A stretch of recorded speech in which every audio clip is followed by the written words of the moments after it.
రమగారు. నమస్తే జయ. రమగారు, పతివ్రతల కథలు చాలా ఉన్నాయి మనకి. మనం కూడా కొన్ని డిస్కస్ చేసాము. చాలా రోజులు అయినట్లు అనిపిస్తోంది నాకు. మరి అలాంటిది ఏదైనా ఒకటి చెప్తుందామా? ఇప్పుడు మనం పతివ్రత కథలు చెప్పంగానే అమ్మాయిలందరూ మామూలుగానే మీరన్నీ మాంసకే చెప్తారు, అమ్మాయిలే బుద్ధిగా ఉండాలంటారని నా మీద ధ్వజం ఎత్తి పోట్లాడుతున్నారు. ఛానల్ లేదు కదండి, మన ఛానల్ అది. నేను ఇంతసేపు అలాగే అంటే మగపిల్లల్ని సపోర్ట్ చేస్తున్నట్టు ఆడపిల్లలకి అన్ని చెప్తున్నట్టు అబ్బో చాలా మంది అడుగుతుంటారు. ఇప్పుడు చెప్పబోయే మీరు అబ్బాయిల పేర్లు చెప్తారు కదా, అబ్బాయి అబ్బాయి అని. రమగారికి అబ్బాయి ఉన్నారు కాబట్టి అబ్బాయినే మెన్షన్ చేస్తారు. ఇది కూడా అంటారు. అంటే అది అలవాటు అయిపోయింది కదా. మామ్స్ మీరు ఎవరు కంగారు పడద్దండి, నాకు కూతురు ఉంది. సో నేను డెఫినెట్ గా అమ్మాయి మాట్లాడిస్తారు అమ్మగారిని. అదే ఇప్పుడు ఎలా అంటే మేము చాలా మంది సిస్టర్స్ కదా జయ. చివరి 4 లో మా నలుగురిలో ఒక్కక్కకి అమ్మాయి ఉంది. మిగిలిన ముగ్గురికి తలా ఒక 2 అబ్బాయిలే. ఈ బాయ్స్ ఎక్కువగా ఉంటాం. మా ఇంట్లో కూడా అంటే మా వారి వైపు కూడా అందరు మగపిల్లలే. చాలా లేట్ గా ఒక చిట్టి పాప అయ్యి మాకు. ఆడపిల్లల పేర్లు చెప్పడానికి కానీ ఆడపిల్లల బట్టలు కొనడానికి కానీ అవకాశం భగవంతుడు బాగా ఇవ్వాల. నాకు కొంచెం తక్కువ ఇచ్చాడు అన్నమాట. నాకు చాలా అమ్మాయిలు ఇష్టం కానీ అలా ఇవ్వలేదు. మరి ఏం చేస్తాం, అందుకని ఇది అలవాటైపోయి వాడు అంటుంటాను నేను. ఎంతసేపు వాడని ఎందుకంటారు? ఒకవేళ అమ్మాయిని చూడండి, ఇంకోటి ఉంది. ఇప్పుడు వాడు మగవాడు అలా అనేస్తే బాగానే ఉంటుంది. అమ్మాయిని అది ఇది అంటే అమ్మాయిని అది ఇది అంటున్నారని ఏకవచన ప్రయోగం చేస్తున్నందుకు కూడా కష్టం వస్తూ ఉంటుంది. అంటే మనకి వినటానికి కూడా అంత అనిపించదు. డైరెక్ట్ గా పిలవటానికి అది ఇదని ముద్దుగా చెప్పుకుంటాం కానీ ఇట్లా మనం మాట్లాడేటప్పుడు అది ఇదనే ఆ వర్డింగ్ అంత అనిపించదు రమ్మగారు. అవును, అంటే మీకు అలవాటు కాబట్టి అది ఇదని మాట్లాడగలుగుతాం. తెలియని పర్సన్ గురించి మనం మాట్లాడలేకపోతాం. అయితే ఇప్పుడు చెప్పే కదా, ఇప్పుడు మామూలుగా పతివ్రతల కథలు అంటే మనకి సీత, అనసూయ, సావిత్రి, అరుంధతి వీళ్ళందరినీ పతివ్రతల కథలు చెప్పుకోవాలి. మనం సుకన్య గురించి చెప్పాము. అదొక బెస్ట్ పతివ్రత కథగా నేను భావిస్తాను. చాలా మంచి కథ. ఇప్పుడు భర్తని వెనకాల వాడు ఎలా ఉన్నా మొగుడుతోటే ఉండాలి అనే భావన ఈ రోజుకి కుదరదు, ఈ రోజుల్లో కుదరదు. అయితే మనకి ఇంట్రెస్టింగ్ పతివ్రతల కథ ఒకటి చెప్తాను నేను. ఇది చాలా పాత కథ, చందమామ కథ యాక్చువల్ గా. ఈ మధ్య ఒక ఫ్రెండ్, సీత గారండి నా ఫ్రెండ్, వాళ్ళ అత్తగారు ఏం పతివ్రతలమ్మా మీకు తెలుసా, భూలోకంలోనే పతివ్రతలు ఎక్కువ దేవుళ్ళ కంటేనండి. ఒక కథ ఇప్పుడో చెప్పారు, ఓ 2-3 రోజుల క్రితం గుర్తొచ్చారు సీతగారు అత్తగారు. ఎందుకో గుర్తొచ్చి ఆవిడ చెప్పింది ఈ కథ నాకు గుర్తొచ్చింది అనమాట. బాగుంటుంది, ఇంట్రెస్టింగ్ గా. మీరు పిల్లలకి చెప్తారో మీలో మీరే చెప్పుకుని నవ్వుకుంటారో మీ ఇష్టం. అయితే ఒకసారి ఒక పతివ్రతల సభ జరిగింది ఒకసారి స్వర్గంలో, దేవలోకంలో అన్నమాట. మన లక్ష్మీదేవి, పార్వతీదేవి, సరస్వతీదేవి, మన ముగ్గురు. అక్కడి నుంచి శచీదేవి ఇంద్రుడి భార్య, అష్టదిక్పాలకుల భార్యలు అంతాను. అక్కడి నుంచి మన భూలోక పతివ్రతలుగా మనం భావించే సావిత్రి, తర్వాత ఏమో మన అనసూయ, అరుంధతి, ఇంకొక ఆవిడ ఎవరో ఉంది. అనసూయ, అరుంధతి, సావిత్రి కాకుండా భర్తను సతీ, సుమతి, ఇలా మొత్తం మనం చెప్పుకునే నానా రకాల అత్యద్భుతమైన పతివ్రత కథల్లో ఉన్న పతివ్రతామతలంతా చేరారు. నేను గ్రేట్ అంటే నేను గ్రేట్ అని ఒక లేడీస్ మీటింగ్ పెట్టుకుంది. మామూలుగా మనం లేడీస్ మీటింగ్ అంటే జనరల్ కిటీ పార్టీస్ లో కూడా ఏం చేస్తాం, మా ఇంట్లో మేము ఆ వంట చేస్తాం, ఇవన్నీ అది చాలా బాగా కుదిరింది, మా వాళ్ళంతా మెచ్చుకున్నారు ఒకటి. లేదా సీతగారు ఎవరో మా సీతగారు ఎంత బాగా చేశారో కూర, సీతగారు చేసిన పచ్చళ్ళు అదిరిపోతాయని ఒకళ్ళకి పట్టం కడతాం. మిగిలిన వాళ్ళంతా సీతగారు వాళ్ళ అత్తగారు వచ్చినప్పుడు భలే బాగా చేశారండి, సీతగారు పట్టు చీర కట్టుకున్నారు ఎంత బాగుందో అని మనం అంతా కలిసి ఒక ఆవిడకి పట్టం కడతాం. లేకపోతే ఎవరికి వాళ్ళం పట్టం కట్టుకుని మాట్లాడుకుంటాం. జనరల్ గా లేడీస్ మీటింగ్స్ లో జరిగేది ఇదే. మీరు ధ్వజం ఎత్తకండి అమ్మా నా మీద, సహజంగా జరిగేదే చెప్తున్నాను. ఎంత మిడిల్ క్లాస్ మొరాలిటీస్ లో ఉండే భాగాలు అనమాట ఇవన్నీ. మన గురించి మనం చెప్పుకుంటాం కదా. ఇవాళ టీవీలో చూసి ఒక పచ్చడి చేశాను, చాలా బాగా వచ్చింది. నువ్వు చెప్పిన పచ్చడి చేశాను, ఇవి బాగా కుదిరిందని సాధారణంగా చెప్పాం. టీవీలో చూశాను, యూట్యూబ్ లో చూశాను, అలాంటివి చెప్తాం. పుస్తకాలు మా చిన్నప్పుడు పుస్తకంలో ఉండేది. నేనైనా అంతే. మన ముందున్న మనిషిని మనం పొగడలేమండి. మన వెనక మనకి కనిపించని, మనకి దూరంగా ఉన్న వాళ్ళని సహజంగా వాళ్ళలో మనకి నచ్చినా నచ్చకపోయినా వాళ్ళ పేరు జయ ఒప్పుకుంటుంది కాబట్టి అందరూ ఒప్పుకోవాల్సింది. సో ఇప్పుడు వీళ్ళంతా ఇలా డిస్కషన్ పెట్టుకున్నారు. కొంతమంది ఏమో పార్వతీదేవి గొప్ప అన్నారు, కొంతమంది శచీదేవి గొప్ప అన్నారు, కొంతమంది సతీ సుమతి గొప్ప అన్నారు. వాదించుకున్నారు, ఏమి అవల, ఎవరిళ్ళకి వాళ్ళు వెళ్ళిపోయారు. మళ్ళీ ఇంకోసారి మీటింగ్ పెట్టుకుని దీన్ని సాధించాలనుకున్నారు. Very good. ఈ ఇళ్ళకి వెళ్ళిపోగానే సరస్వతీదేవి ఏమిటండి వీళ్ళు ఎవరు నన్ను గుర్తించరు, నేను ఎంత పతివ్రతం కాకపోతే మీ నాలుక మీద నన్ను పెట్టుకున్నారు అని సరస్వతీదేవి ఇంటికి వెళ్ళి భర్తకు చెప్పింది. లక్ష్మీదేవి ఏం చేసింది, ఆవిడ వెళ్ళి ఇంటికి వెళ్ళింది కదా ఆవిడ కూడా, వీళ్ళంతా పతివ్రతలా వాళ్ళ మొహమాండి నన్ను కాబట్టి మీరు చెస్ట్ లో హృదయంలో పెట్టుకున్నారు, ఎప్పుడు నిత్యం నేను మీతోటే ఉంటా, నిత్యానపాయం నేను, నాకంటే పతివ్రత ఎవరుంటారు, వాళ్ళ పేర్లు వీళ్ళ పేర్లు చెప్తున్నారు అందరూ నామినేషన్లకి, నాకేమీ నచ్చలేదండి వీళ్ళందరూ ఏమిటి ఇలా ఉన్నారని లక్ష్మీదేవి.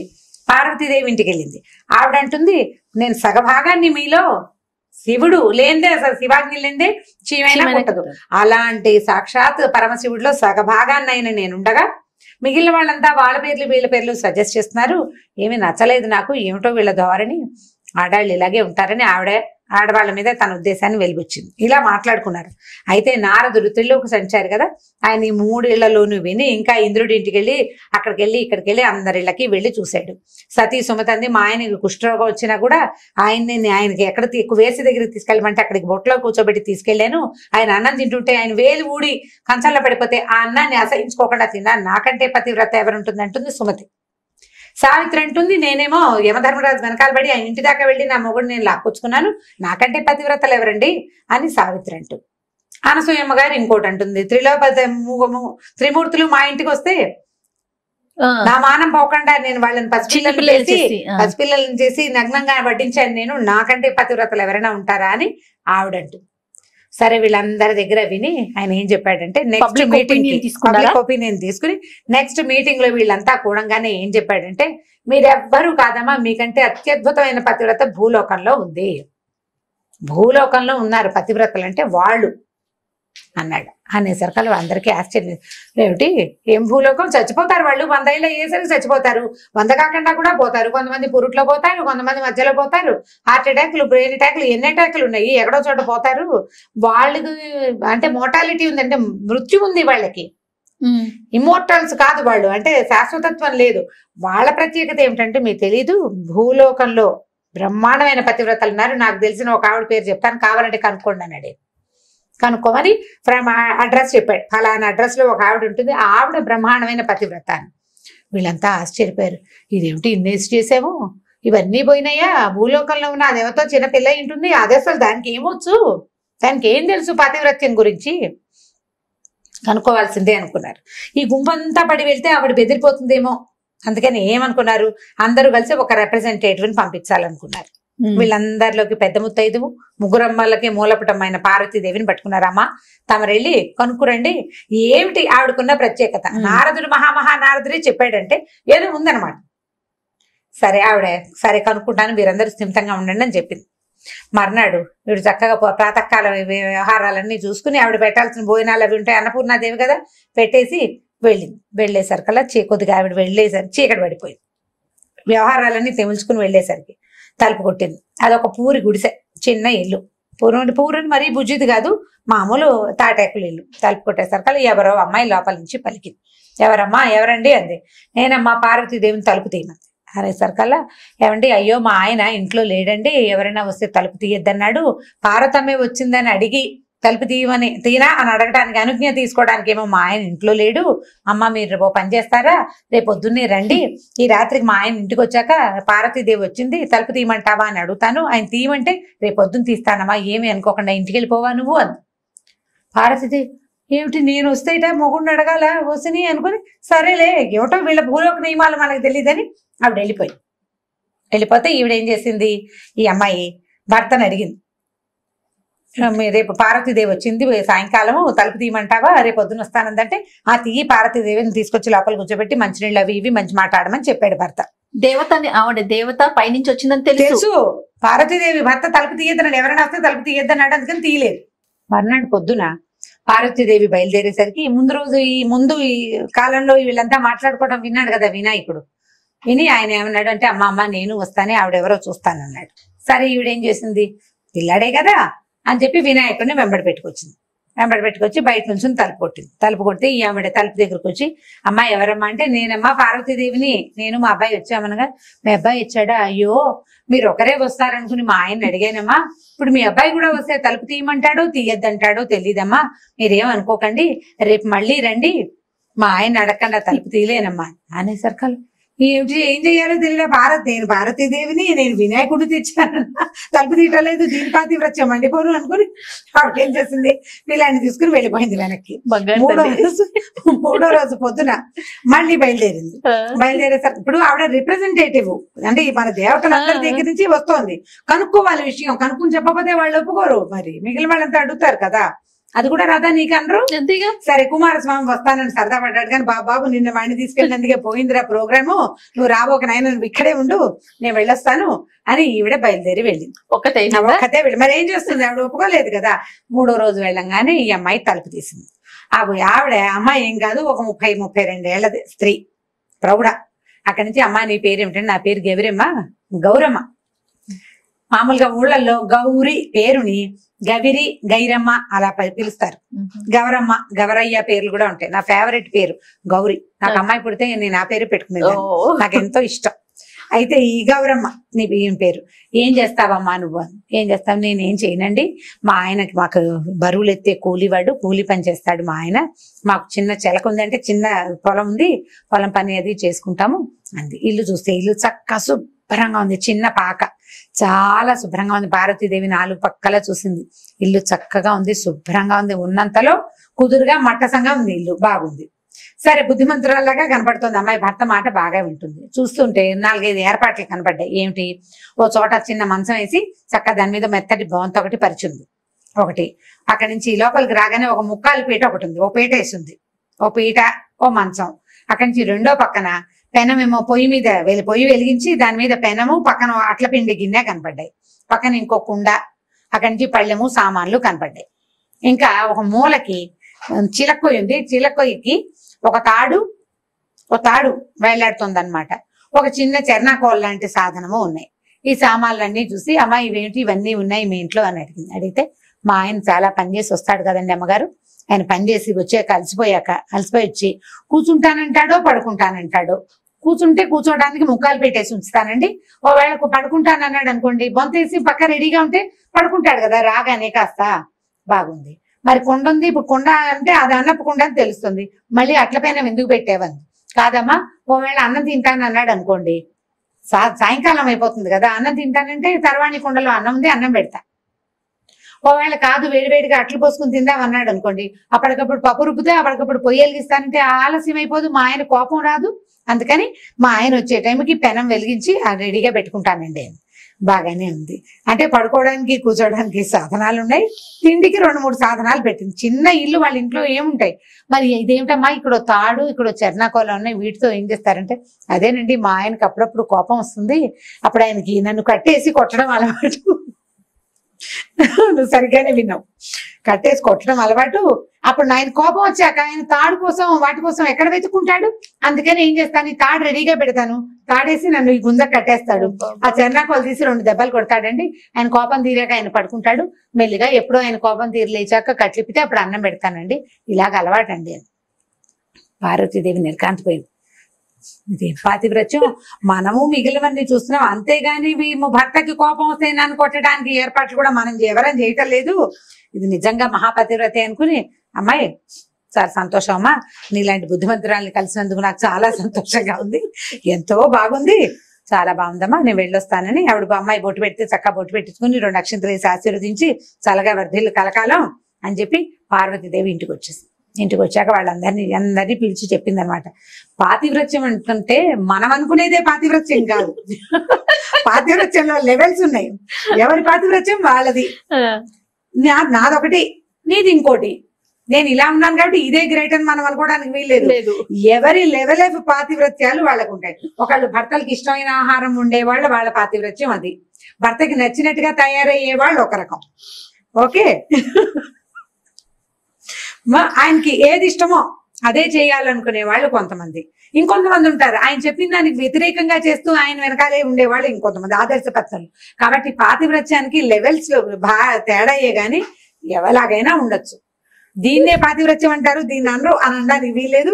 కాబట్టి భూలోక పాతివ్రత్యం మహాద్భుతమైన పాతివ్రత్యం అని అందరికీ చెప్పిందట. ఆ తర్వాత వీళ్ళు ఈ మీటింగ్లు పెట్టి నేను గ్రేట్ అని చెప్పకూడదు, ఎవడ గ్రేటెస్ట్ వాడితే నేను అక్కడి నుంచి ఆ ఏజెండా మానేశారనమాట అమ్మవార్లందరూ. దీని మీద మాట్లాడకూడదు, ఇవన్నీ మాట్లాడుకోవడానికి సంగతులు. ఇప్పుడు ఏది కరెక్ట్ ఏది తప్పు అనేది జీవితంలో ఎప్పుడు రాసి పెట్టి ఉండదు. మనదే కరెక్ట్ అనుకోవడానికి వీల్లేదు. మనతో ఉన్న వాళ్ళకి ఏం కావాలో అది మనం చేయగలుగుతామా లేదా అనేదే టాస్క్, టఫ్, అంతే. పాతివ్రత్యం నేను అనుకునేది కాదు, అవతల వాడు అనుకునేది. అది ఎప్పటికీ మీట్ అవ్వలేం మనం. కన్క్లూషన్ సరిగ్గా అర్థం చేసుకోండి. ఎప్పటికీ అవతల వాళ్ళకి కావలసినట్టుగా చేయడం ఎవ్వరి వల్ల కాదు. ఆడవాళ్ళని భర్తలు సాటిస్ఫై చేయలేరు అన్ని విషయాల్లో, కొన్ని చేస్తే కొన్ని చేయలేకపోతారు. అలాగే మగవాళ్ళని భర్తల్ని కూడా వాళ్ళకి బాగా నచ్చేలాగా ఉండటం మన వల్ల కాదు, కొన్ని చేయగలుగుతాం. కాబట్టి మనకి ఏది దొరికిందో దాని మీద సంతోషించాలి. చిన్న పిట్ట కథ దీంతో పాటు చెప్తాను, మీకు ఇంట్రెస్టింగ్ గా ఉంటుంది. ఉద్దాలకుడు అని ఒక శిష్యుడు ఒక మహాగురువు గారికి. అయితే ఈ ఉద్దాలకుడు ఏంటంటే భార్య అసలు మాట వినేది కాదు. వీడి అదృష్టం అంటే ఏంటంటే వీడి గురువు గారి భార్య కూడా అసలు మాట వినేది కాదు. ఆయన ఎప్పటికప్పుడు ఆ భార్యతో పడలేక ఒరే పెళ్లిళ్ళు తీసుకోకుండా అని చెప్పేవాడు వాళ్ళ గురువు గారు.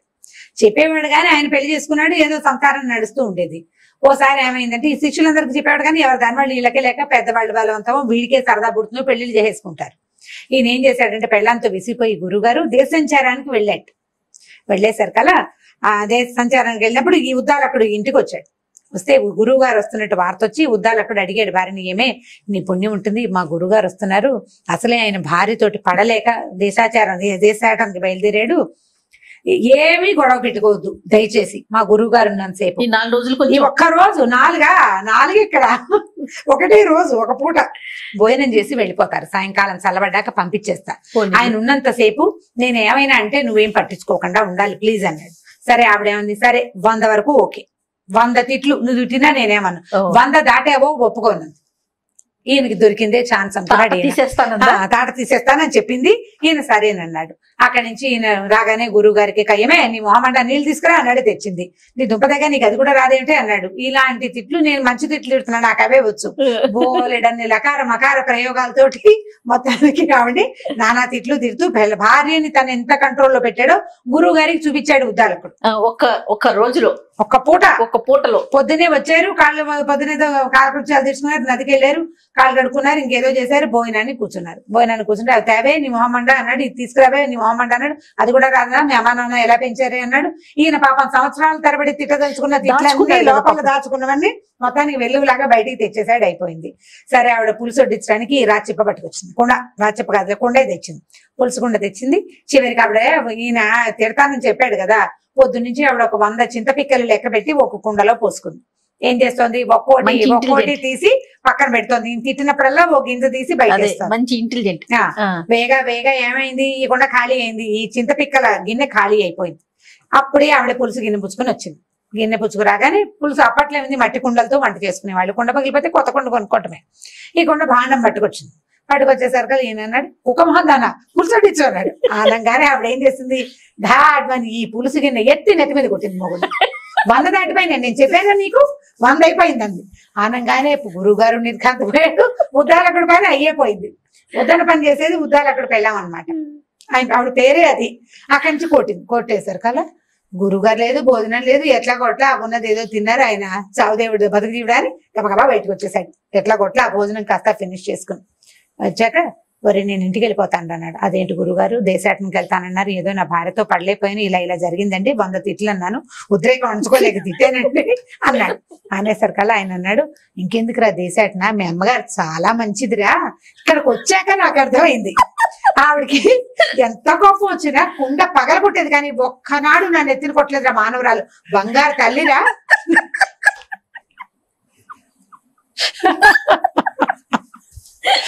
ఎంత మంచిది గురువమ్మ గారు, చాలా మంచిది, కుండ పగలగొట్టేది కానీ అవి విసిరేసేది, అంతేగాని నా నెత్తి మీద కొట్టలేదు. చూడు ఇప్పుడు గురువు గారు పెద్దవాడు అన్నం తింటాడం లేదే నీ పెళ్ళానికి, నీ నెత్తి మీద కొట్టిందా, నీ నెత్తి మీద ఆగిందా, కుండ పెంకు నాకు తగిలింది, సగం పులుసు నా మీద పడింది, అన్నం అధ్వానం అయిపోయింది, ఏదో పెద్దవాడిని భోజనానికి పిలిచాం, కనీసం బయట నుంచి వచ్చిన అతిథికి అన్నం పెడదామని ఇంకితం లేదురా నీ పెళ్ళానికి, దీనికంటే మా ఆవిడ చాలా మంచిది, పాపం ఏం చేస్తుందో తిట్టడానికి కొట్టడానికి మనిషి లేక ఎంత అవస్థపడుతుందో, నేను వెళ్ళిపోతాను రా అని గురువు గారి ఇంటికి వెళ్ళిపోయాడు. ఇప్పుడు పాతివ్రత్యం లెవెల్స్ చూసారు ఎలా మారిపోయినాయి. ఆవిడ గిన్నెలు విసిరేస్తోందని ఇంట్లో నుంచి బయటకు వచ్చేసాడు ఈయన, ఈవిడ నెత్తి మీదే పగల కొట్టేస్తుంది. కాబట్టి ఏది బెటర్మెంట్ ఇవి ఆలోచించుకుని ఈ కథని తల్లులు చక్కగా శ్రద్ధగా వినండి అమ్మా, బాగా అర్థం చేసుకోండి. ఈ 2 కథల్ని మీరు హస్బెండ్స్ కి చెప్పాలి. ఇప్పటిదాకా పిల్లలకి చెప్పే కథలే చెప్పాం. అవునండి. ఫస్ట్ టైం భర్తలకు చెప్పవలసిన కథలు నెంబర్ 1 శ్రీకారం చుట్టాం ఇవాళ. నేను ఎప్పుడైతే ఆన్ ఎయిర్ అవుతుందో ఫస్ట్ ప్రకాష్ కి చూపించాను నువ్వు.